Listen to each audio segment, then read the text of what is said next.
Hello everyone, I'm the EDC academic. Thank you for watching. In this video I'm going to be talking about some knives in my collection that see very little pocket time, and then I'm going to explain a little bit about why they see such little pocket time. At the top here we have the Kershaw Leek, and the Kershaw Leek is one of those knives that everybody seems to like more than I do. I'm not a fan of the design. I'm not a fan of the materials. I'm not a fan of the weight. I'm not a fan of the assisted opening, in which at this point you're probably wondering why I have it at all. And just for whatever reason, this is one of those knives that in the knife community, knife guys are just sort of, they're supposed to have, or at least supposed to have had at one point. But again, I don't like it. I don't get it. It's doesn't feel very good in the hand. It's just sort of slippery. It's weirdly heavy for its size. The thumb studs are very small and pointy and kind of hard to get in there. I mean, especially if you have thumbs that bend at 90-degree angles and are kind of awkwardly shaped. The yeah the and it's I guess people liked it when it first came on the scene because it was an assisted opener, and people just liked the novelty of the spring assist or something like that. But I think that the spring opener is almost a strike against it in today's market. The This is not a knife that I would hand to somebody that wasn't a knife guy. The spring opener, the tension is such on it that if you're not expecting it, it could sort of flip out of your hand, or it could really surprise the person who is going to be attempting to treat it as a traditional thumb stud or a traditional flipper. Might take them by surprise and they could injure themselves. So it's not a knife that you can just sort of pull out of your pocket and hand to somebody for use. It's not a knife that, to me, it's not a knife that feels good in my hand. Again, it's just sort of heavy and a little bit clunky. And, it's in my collection. I have it, and it just sees very little pocket time. So I'm going to slide that over there. The next knife in my collection that sees very little pocket time is the Victorinox Compact. And that might come as a surprise to some of you, because this is such a popular model in the EDC community, and I can see why, but for my purposes, it's just too redundant, and the reason why is because on my keychain every day I carry the Swiss Army, well, the Victorinox rather, the Victorinox Mini Champ, and there's just way too much redundancy that exists between this, which is always with me because it's on my keychain, and what's offered with the compact. The Swiss Army Mini Champ, it has a nail file with the little nail cleaner on it. It has the little Wharncliffe blade there, which is super handy. It's it's tiny, but wow, it's so good for those little precise cuts that you might need to make. It has Victorinox calls this the orange peeler. Most people use it as a package hook. I don't use it as a package hook. I would rather use the scissors or the Wharncliffe blade for package opening. I will use this for an awl, because there's no awl on this. I will use it, do I have a piece of wood nearby? I do. I will use it for all the purposes that I would use for a regular awl, because you don't want to use a knife for that, because you could easily damage the tip of a knife, especially when you're using the relatively soft steel that Victorinox uses. Anyway, I think those were all the tools on the...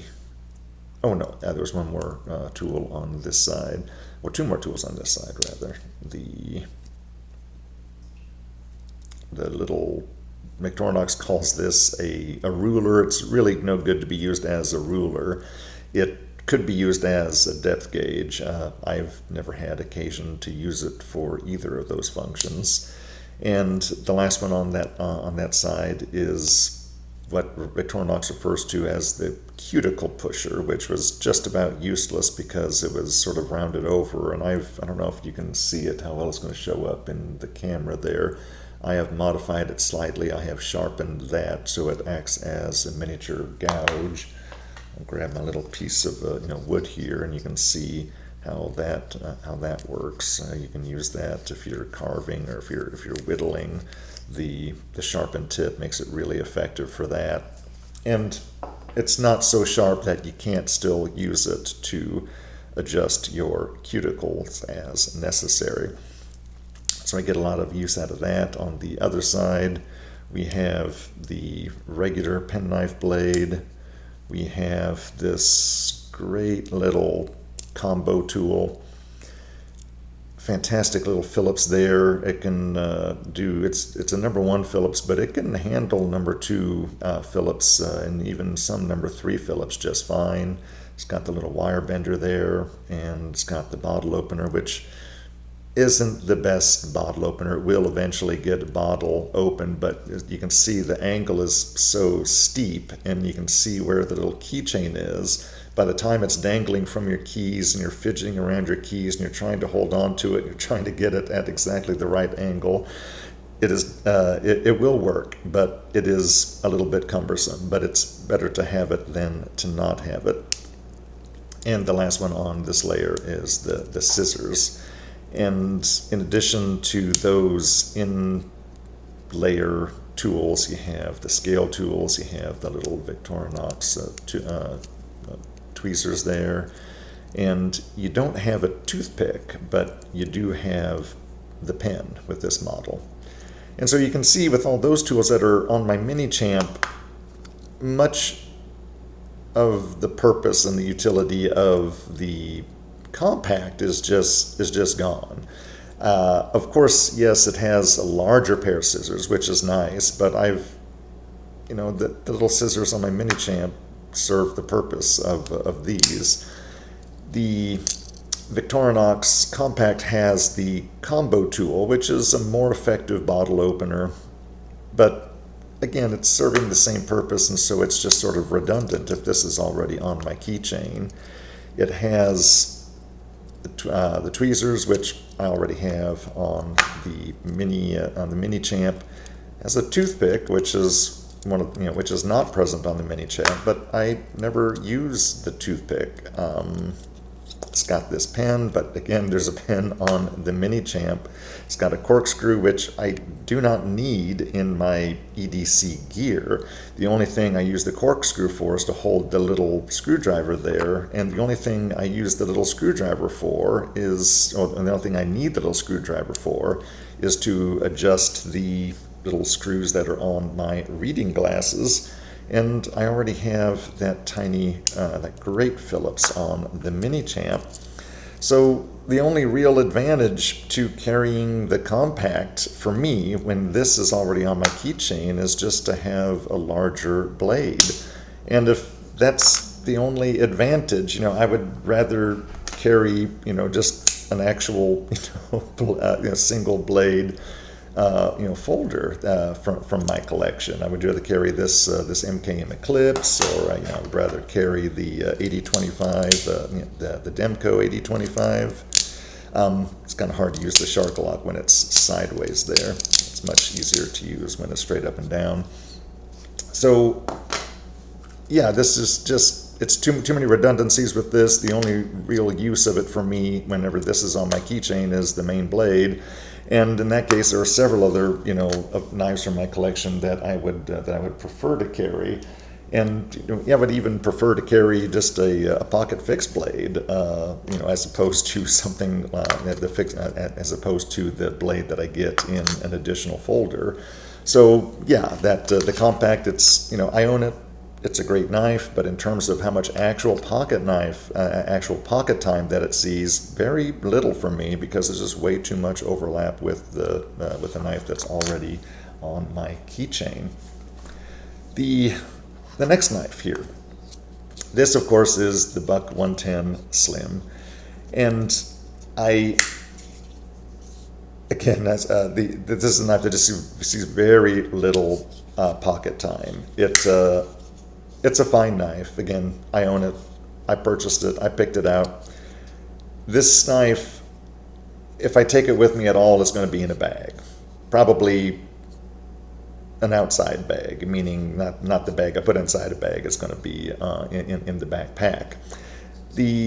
One of the reasons why I don't like this knife, it isn't because of the size. I don't object to larger pocket knives. I have several larger pocket knives. I love the Spyderco Military.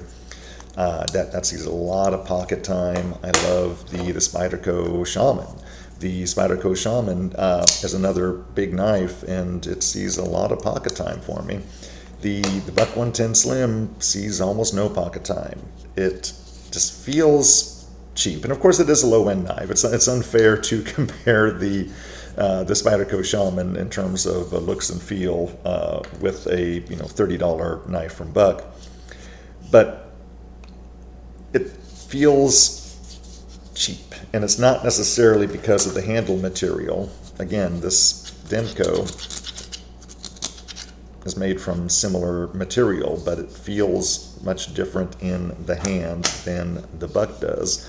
And one of the other things that I really dislike about this pocket knife here is that horrible pocket clip. It is just so big and obtrusive and ugly, and I don't know why Buck does that. I have the Buck, I think this is the sport model of the 112, the Ranger, I think they call it.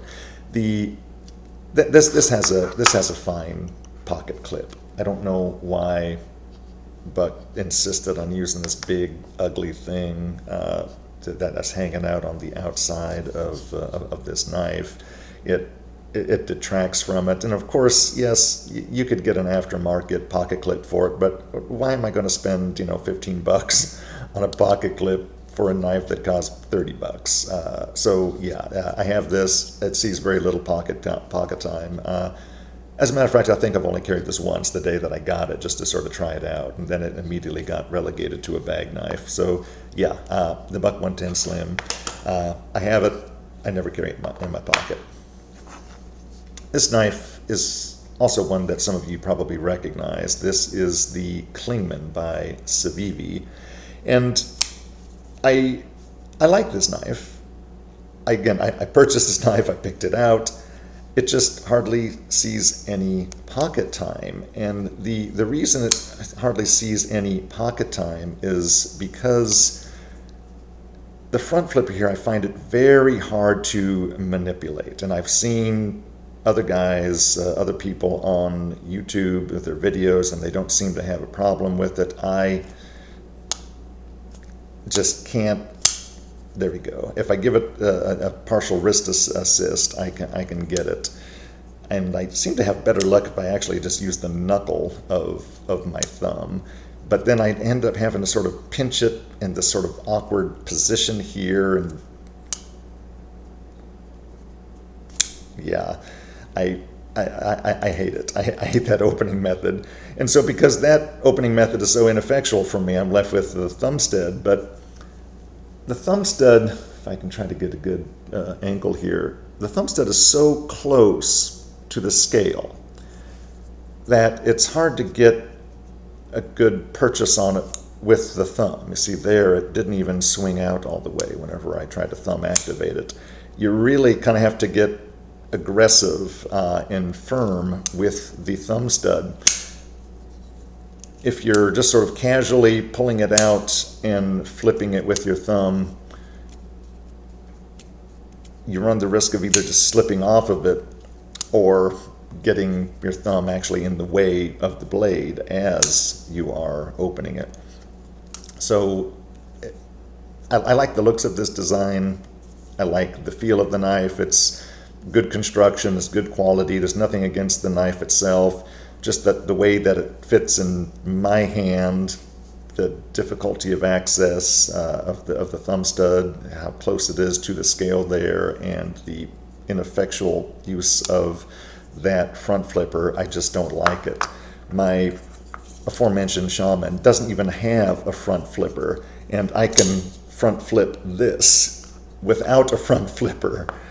easier than I can use the front flipper on the Klingman. It's so small in my hand that, I can't hold it out like that, and whenever I try to grip it hard enough to get some purchase on that front flipper, it ends up twisting around, and the back of the blade comes in contact with my thumb rather than flipping out. And again, the Spyderco Shaman, that isn't even designed to be a front flipper, it only has that jimping on the front of the blade. I can open it consistently as a front flipper more easily than the Klingman, which is designed that way. So again, it's an attractive knife. I know it's a popular knife in the community. It just sees almost no pocket time for me for the reasons that I just mentioned. And lastly, the Victorinox Huntsman. And I've equipped this one with a pocket clip, but it's a 4-layer knife, and I think 3 layers is really the max. For my preference, the way I like to carry, I think 3 layers is the max for a pocket clip, for pocket carry with the Victorinox style products. So this is a great knife. I use this. This is my sort of default Victorinox to use in pouches that I'm assembling, either for myself or for gifts for family members. It's a great knife. I have no issues with it. I just don't carry it in my pocket. I love having them. I love giving them away. It sees very little actual pocket time for me, though. This will live in a pouch. So let me get these knives back up here. I can't remember what the original order was. I think the original order was there, maybe? Something like that. Thank you for watching, and I hope to see you again in the next video. Bye.